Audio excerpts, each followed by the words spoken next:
Hello friends, ഇന്നത്തെ വീഡിയോയിൽ പാലട പായസത്തിൻ്റെ റെസിപ്പിയുമായിട്ടാണ് ഞാൻ വന്നിരിക്കുന്നത്. 1.5 ലിറ്റർ പാൽ തിളപ്പിക്കുക.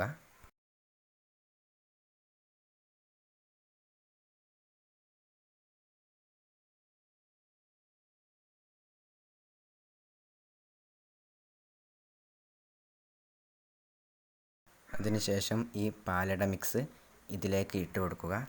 എന്നിട്ട് നന്നായി ഇളക്കി കൊടുക്കുക.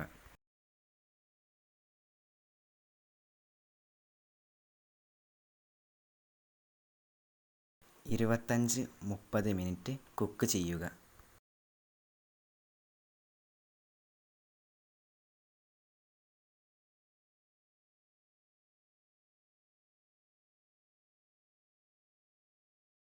ഇപ്പോൾ 25 മിനിറ്റ് കഴിഞ്ഞിട്ടുണ്ട്. ഇനി നമുക്ക് നെയ്യ് ഇട്ട് കൊടുക്കാം. ഇതൊന്ന് നന്നായി ഇളക്കി കൊടുക്കുക. ഇപ്പോൾ നമ്മുടെ പാലട പായസം ഇവിടെ റെഡിയായിട്ടുണ്ട്.